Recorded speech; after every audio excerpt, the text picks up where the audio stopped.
This is Cerebral Cinema. Movies of the mind.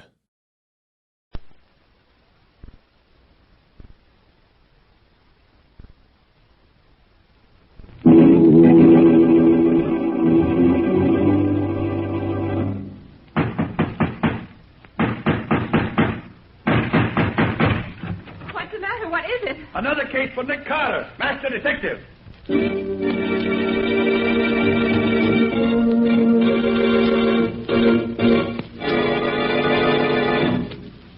Yes, it's another case for that most famous of all manhunters, the detective whose ability at solving crime is unequaled in the history of detective fiction.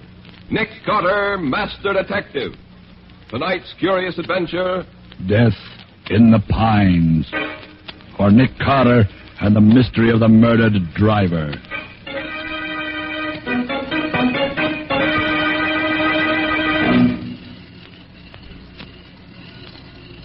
Well, let's see. There's a truck coming up the grade now. It ought to be them. Yeah. Just 1:30. That's a Tate truck, all right. Now, you guys know what to do. We've done it often enough before. Sure. All right. Get going. When the truck gets close enough, I'll put the searchlight in the driver's face like before.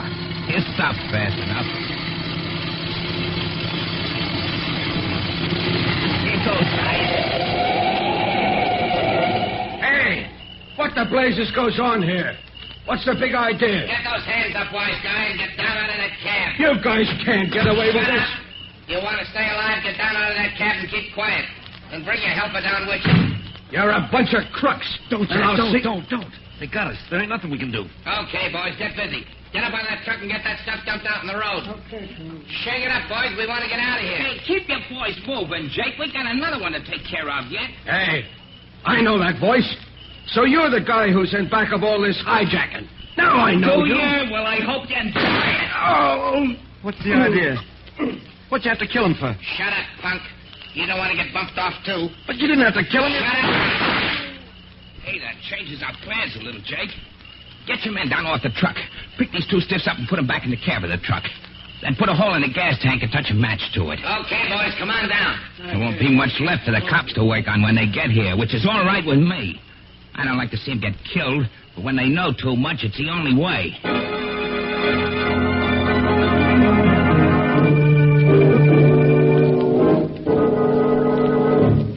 I see, Coroner. Yes, thanks very much. Yes, thanks. So long. Might as well let me know the worst, Mr. Carter. After what I've been through, a little more or less doesn't matter. Mr. Tate, I'm sorry to have to tell you this, but your driver wasn't burned to death. He was shot. Murdered before the truck was set on fire. Yeah, I was afraid of that. Regan was my oldest and best driver. Been with me for 10 years. You're having trouble with racketeers? Yes, have been for the past year. How do they work? Well, I operate about 40 trucks, hauling vegetables and green stuff from South Jersey to the New York markets. It has to be done at night, so we get to the New York market before morning. About a year ago, somebody called me on the phone and said he represented a protective agency. And he'd like to sell me protection at $25 a truck. $25 a truck? That's pretty steep, isn't it? It's exorbitant. I told him I wouldn't pay it. So what happened? Well, 2 days later, one of my trucks was stopped and the drivers were beaten. The produce was dumped and destroyed. The next day, the guy called again. I told him I wouldn't pay. Did you try getting protection from the state troopers? Sure I did. And they did what they could. Whenever a trooper followed one of the trucks, or when one of their men rode on the truck as a helper, these trucks were never bothered. But the other trucks, it was the same old story. I see. Well, how do you account for the fact that the trucks with the troopers on them were never touched? I don't know. Unless the hijackers had spies at the loading points to watch if the trucks had their regular crews. And what was the outcome this time? In the end, I had to agree to pay the $25. And then, for 6 months, there was no more trouble. A week ago, this same guy called and said the ante had been raised from $25 to $40 a truck. $40? I told him I couldn't pay that because I didn't make that much. And you know what happened last night. Yes, I know. Well, are you going to try to keep riding the stuff through? If you can help me, I will. I'll do it. And to begin with, I'd like to put my assistant, Patsy Bowen, in your office as a typist. Sure. Maybe she could learn something that will start us off in the right direction.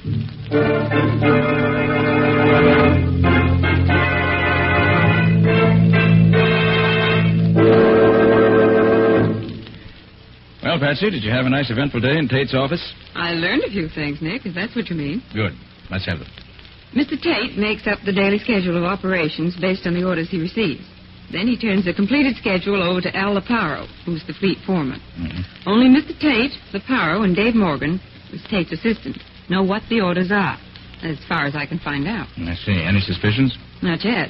Leparo's been with Tate 9 years and Morgan for about 4 years. When the trouble started about a year ago, both of them rode the trucks. Morgan was one of the drivers that got beaten up, got knocked out cold before he could see anything. Doesn't leave us much in the way of anything to go on, does it? I'm sorry, Nick, but that's all I could get today. Don't feel bad, Patsy. You did what you could. And what's the next step? I want to talk to the state trooper who found the truck in which Regan was killed. He may be able to tell me something that's been overlooked.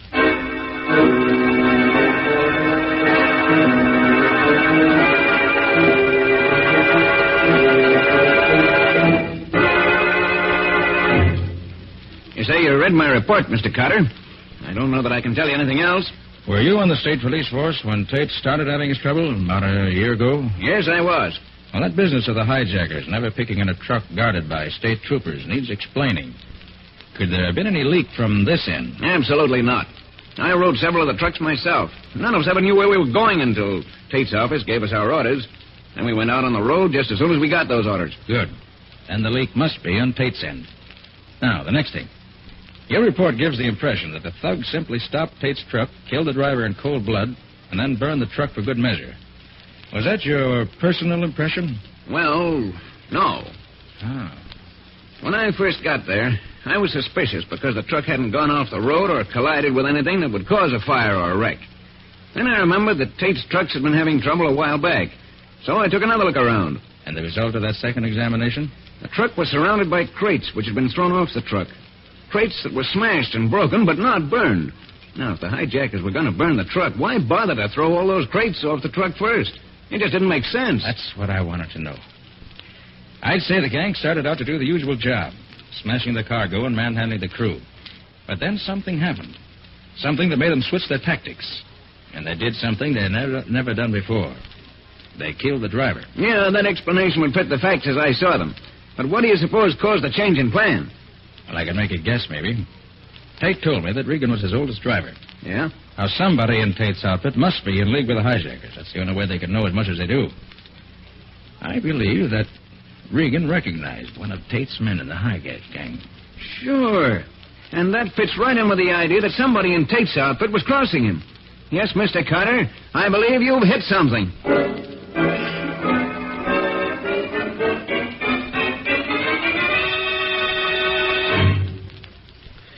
Have you arranged with Mr. Tate for me to go to work for him? Oh, no, Scubby. I haven't said anything to him. I don't want him to know.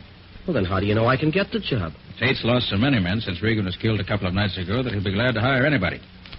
Patsy will fix you up with the necessary papers, licenses, references, and so forth. Wear your old clothes and don't wash your neck, and you'll have no trouble getting hired. And what do you want me to look for especially, Nick?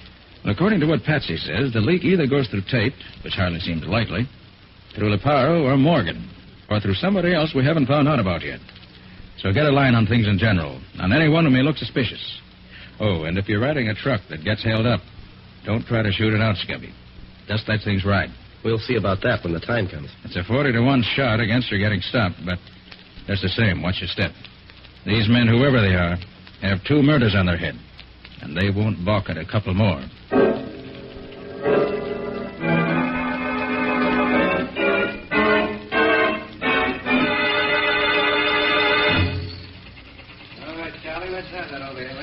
Men looking for jobs, line up over here. New men over here. Hey, buddy, who's the guy over there at the desk? Oh, that's Al Leparo, the fleet foreman. Oh, that's the guy. Looks like a tough egg. Don't worry, fella. He ain't turning nobody down these days. This outfit's got the finger on it. They had 40 men walk out on him yesterday. And I got a hunch this new gang ain't gonna last long either. Oh, you mean on account of the killings the other day? Yeah, that and the beating up of a couple of other drivers. Recently? Yeah, night before last. Hey, that ain't so good, is it? Ah, what's the difference? A job, ain't it?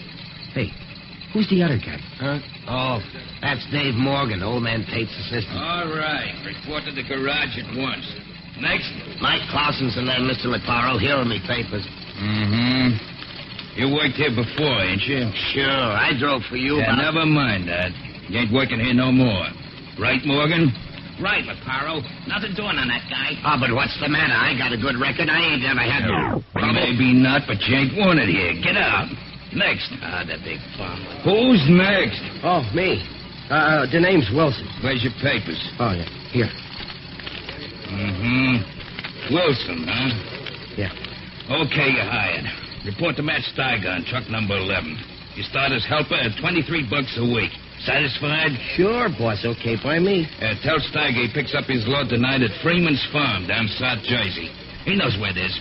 Get going. Right. Thanks.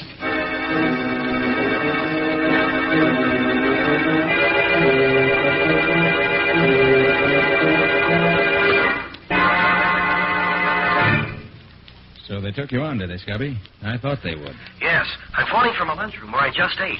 Anything happened yet? Well, just before they gave me a job, an old-timer named Mike Clausen was turned down. He used to work for Tate years ago. But Leparo wouldn't take him back. I see. Maybe they didn't want to take on anyone who ever worked there before, or who has been there for long. Well, maybe it doesn't mean anything, Nick, but it looks as if What's the trouble, Scubby? I'm not sure, Nick. But I just realized the guy in the booth next to me here isn't saying a word. He went into his booth as I came into this one. But he hasn't dialed a number or said anything yet. Looks as if somebody's onto you already. Any idea who it could be? No idea at all. Oh, but how could anybody know about me so soon? There's always a chance that somebody's recognized you. Well, keep your eyes open, Scubby. Don't start anything. Any orders? No. Let me know at once if anything worthwhile happens. And good luck to you. Thanks. Hey, what are you going to be doing? I have several lines of investigation that I want to follow up here in the city. There are certain angles of this case that I want to clear up here before I do anything else. So long, Scubby. See you soon. I hope.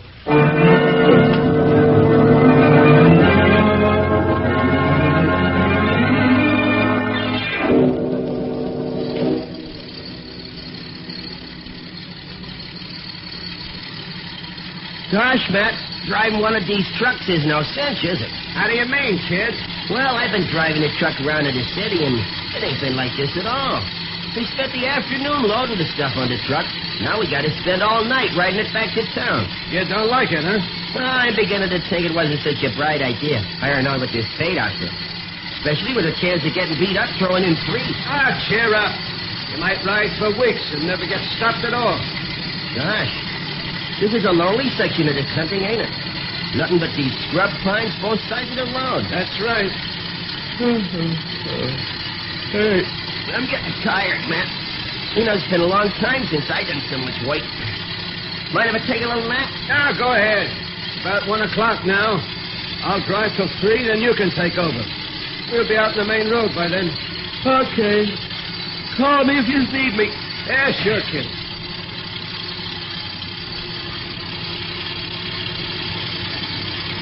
Hey, what's the matter? What you stopping for? Somebody is signaling us with a flashlight to stop. I wonder Oh, what... no, don't stop, man. It may be a holdup. Remember old man Tate's orders? No truck stop for nothing. Oh, it's the state troopers. Nothing to worry about. Oh, yeah. Yeah, I can see the uniform now. Okay. I'll get out and see what he wants. Hey, what's the matter, officer? What the...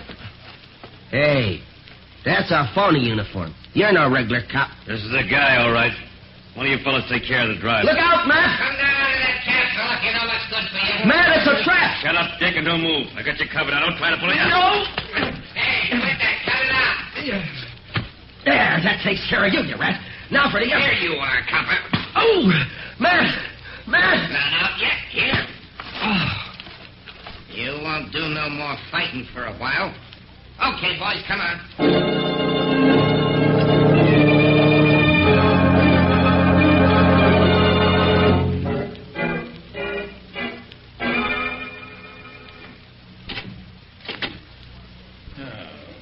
Gosh, I'm tired, Patsy. I've done more of my own leg work today than I've done in years. I almost wish I'd kept Scubby here to do the walking around. Going out on the truck myself. Did you find out anything, Nick? Yes, Patsy, I think so. But I can't be sure for a little while yet. Not until I get some more answers to some of the thousands of questions I've asked today. There have been several messages for you. I think this is probably the only one that's really important. Here. Oh, thanks. I thought so. He's trying to borrow money. At least all that much of it. Makes me positive I'm on the right track. Any report from the state troopers, Patsy? Yes, they think they've located the place. They're going to call you later this evening when they get the details. Good. That'll give me time to join them before they make the raid. I don't want to miss being in at the kill.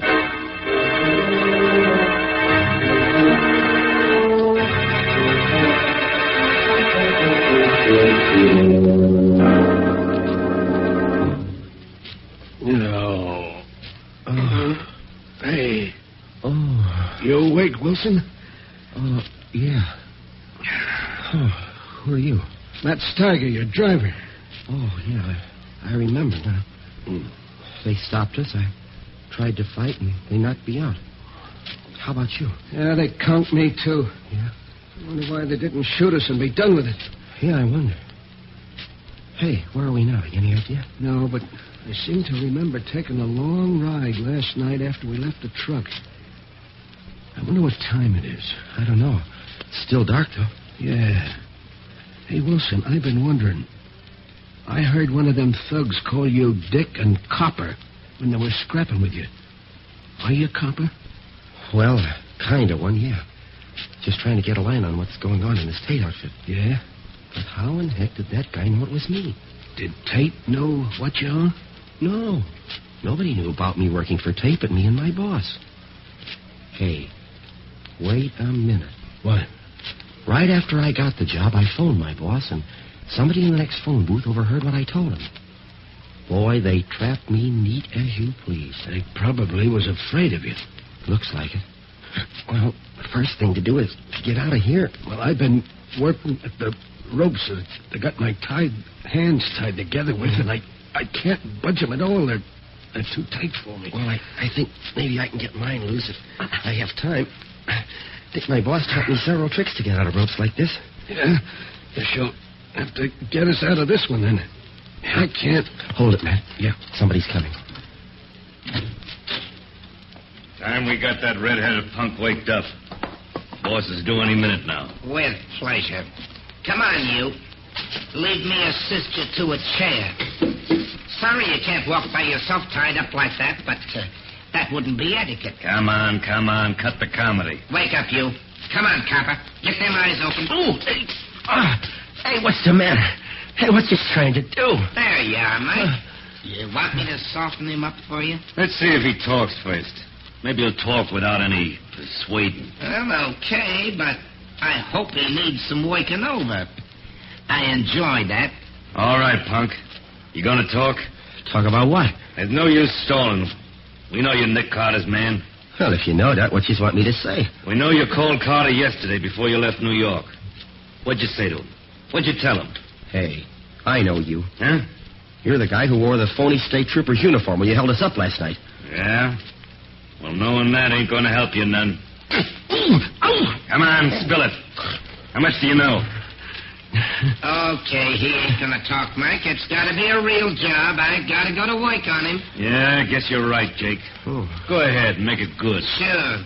Oh, let me take my coat off first so I don't feel cramped. Let me have it. I'll put it on the back of the chair. Thanks, Mike. Oh, you better put my gun in the pocket of my coat so they won't get in my way when I really get going. Okay.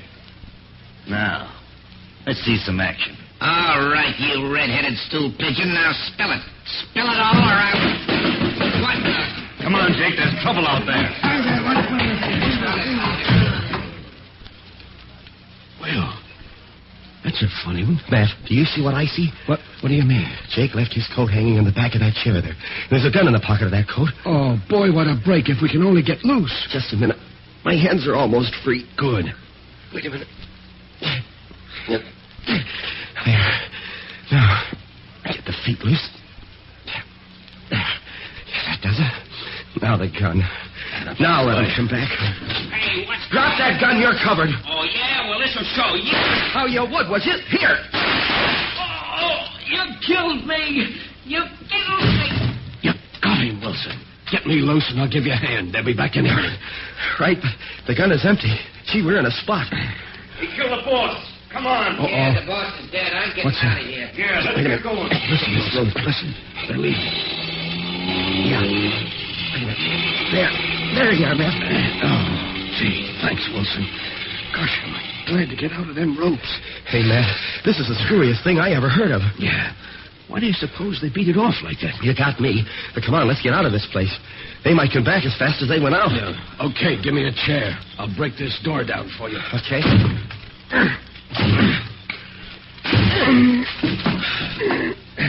Gosh, Matt. There he is on the floor, the boss. And 2 holes through his forehead. You sure hit him square in the bullseye. Wait till I take off his mask and see if I know... Matt. It's Mr. Tate. Who? The owner of the trucking company. Mr. Tate? Yeah. Tate racketeering his own business? Attacking his own trucks? But that doesn't make sense, Matt. Boy, I'll say it doesn't. Why should he want to destroy his own business? And why would he ask Nick to investigate the... Hey, we got to get out of here. Yeah. We're going to get out... Maybe some more of them in there. Can you see him? Yeah. Oh, they're state troopers. Oh, it's boy. okay, man. Open up in there. Come on with your hands up. Come on, you're surrounded and outnumbered. Don't shoot. We're coming out. Get that door open before they shoot. We surrender. Get your hands up. I got 2 here, men. Watch the back of the house. Right, Sergeant. Oh, gosh, are we glad to see you. Yeah, keep your hands up. Oh, yeah, sure. Look, I'm Scubby Wilson, and this is Matt Steiger. I'm Nick Carter's assistant. You look it. Who's the dead man lying there? Well, that's Mr. Tate. I just shot him. No, you did. Well, that'll send you to the chair, all right. Oh, no. No, you don't understand. He's the chief of the hijackers. Well, he was holding us prisoners here. That's a good one. Where's the gun you killed him with? Well, it's in the other room. Keep your hands up. But, officer, you don't understand. I suppose you're going to tell me you shot him in self-defense, huh? Yeah, that's just what I did. Well, look, you can ask Matt here. That's right, officer. He was going to kill us both. Yeah. Sure. Where's the gun he was going to kill you with? Well, it was in his hand when I saw it last. Well, it ain't here now. You're a bum liar, feller. I suppose that after you shot him between the eyes, killing him instantly, he walked over to the window, threw his gun away, and then came back here, lay down, and died. Oh, but gosh, officer, I saw him. Put your hands out. Huh? What? Put your hands out. Oh, but you can't put handcuffs on me. No? Watch me. Be sure they're on good and tight, son. I will, that. Nick! Oh, hello, Scubby. Having a good time? You know this guy, Mr. Carter? Does he know me? Oh, tell him who I am, Nick. Yes, Sergeant, I'm afraid I have to confess that I do know him. He's my assistant, although he hasn't been much of assistance in this case. Shall I let him go, then? Yes, I'll take charge of him. Okay, if you say so. Oh, gosh, Nick, am I glad to see you. Oh, this is Matt Steiger, the guy who was driving the truck I was on. Hello, Mr. Carter. Glad to know you. Hey, look, I heard some shooting a few minutes ago. Did you get some of the gang? Yes, Scubby. Morgan and 4 men. We ran that car off the road and caught them all. Morgan's pretty badly wounded, but he'll pull through. So Morgan was in on it after all. Morgan was the head of the gang. Oh, no. No, Morgan wasn't the head of the gang, Nick. The head of the gang is lying there, dead. And I shot him. Put 2 bullets in him in self-defense. Who is he? You know him? Know him. It's Mr. Tate. Mr. Tate? Oh, he had nothing to do with this. He sure did, Nick. Why, he was holding us prisoners here. Sure, Matt can tell you. That's true, Mr. Carter. He tried to kill Wilson, and Wilson shot him. I tell you, Tate had nothing to do with this gang, Scubby. Oh, what makes you so sure, Nick? I did a lot of investigating in town today, and I found that Morgan's been trying to borrow money anywhere and everywhere he could to take advantage of what he called a chance to get going a good business, dirt cheap. Well, that obviously meant Tate's business, especially since the $40 a truck the racketeers asked was unquestionably intended to drive Tate out of business rather than to get the money out of him. But Morgan was one of the drivers who got beaten up, Nick. Who said so? Morgan. Nobody else knew anything about it, and it gave him a swell alibi. I think that Regan, the driver who was killed the other day, probably was shot because he recognized Morgan. But, Nick, everything you say about Morgan could have been true of Tate just as well. Not quite, Scubby. I found out several other things during my investigation today that proved definitely that Morgan's the one. But, Nick, I shot Tate not 5 minutes ago while he was trying to kill me. I wonder. You shot him 5 minutes ago. How does it happen that he's been dead for at least 3 hours? Dead for 3 hours? No question about it. Rigor mortis has already begun to set in. Scubby, somebody's put one over on you. Well, what do you mean, Nick? Where's the gun you shot him with? Well, the trooper took it. Yeah, that's right. Here it is, Mr. Carter. Thanks. Mm-hmm. Look here. How does it happen that you shot him with blank cartridges? Oh, Nick, now don't Now, tell here me. are the shells I just took out of that gun you used. 4 of them have been fired previously. And you can see that the other 2, the 2 left for you to fire, have had the bullets pried out of them. Now, you see the mark on the edge of the shell? Yeah. So you couldn't have shot him. But, Mr. Carter, I saw Wilson plug him. I saw him falling dead as the door closed behind him. There's no question about There's no question but what you thought you saw that. But it was all planned, just that way. Planned? Certainly. How come you were able to get out of the rope you were tied up with so fast? How come there was nobody in the room when you got hold of the gun? Why do you suppose that gun was left where you could get your hands on it? That is what happened, isn't it? Yes, Nick. As right as if you'd been here to see it. It couldn't have been any other way. Tate probably had a hunch Morgan was guilty and trailed him here. Morgan caught him, shot him with his gun. Then he wiped his prints off it, and he planted it where you could get at it. Then, at the psychological moment, Morgan, with a mask over his face, opened the door so you could see him and shot at you. Then you shot at him, as he knew you would, using the 2 shells he had left in the gun for you. The 2 shells with no bullets in them. Then he pretended to fall dead, carefully shutting the door as he did so that you couldn't see what happened next. Oh, I see, Nick. And then he put Tate's body there by the door with a mask over his face. Right. Gosh. When you opened the door, there was Tate's body, shot through the head with the very gun you held in your hand. A gun on which the police would find your fingerprints, and yours only. Morgan would have made sure they found it. Boy, what a setup. It was perfect. Matt would have had to swear he saw me do it. And I was so completely fooled that... Why, I would have confessed to the murder in any court in the country. Yes, Scubby. You still trust too much to what you hear and see. Before you can be a really first-class detective, you'll have to learn to distrust everything until you've analyzed it in the light of all the evidence.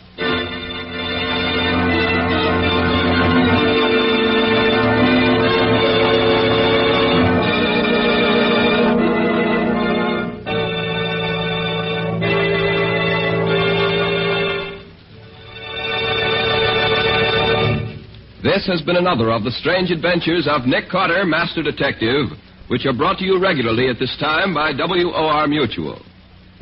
Well, Nick, what about next week's story? Can you give us a hint? Next week, my story concerns a murderer who killed his victims according to the sign of the zodiac under which they were born. A very unpleasant and dangerous man, I might add. Yes, definitely.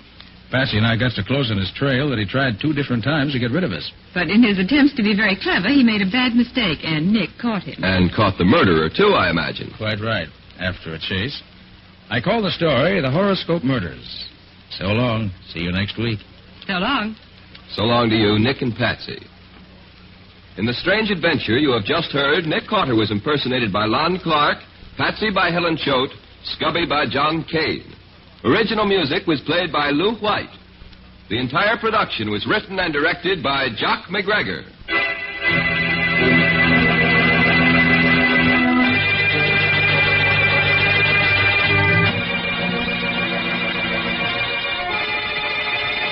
Next week at the same time, listen to another curious experience of Nick Carter entitled The Horoscope Murders.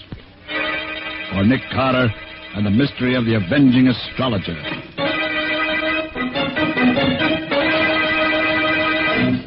This story is a copyrighted feature of Street and Smith Publications, Incorporated. The Return of Nick Carter is produced in the studios of WOR and is broadcast over most of these stations every Saturday evening at 7 o'clock Eastern War Time. And don't forget that the adventures of Nick Carter's adopted son, Chick Carter, are broadcast over most of these stations Mondays through Fridays at 5:30 p.m. Eastern War Time. This is Mutual.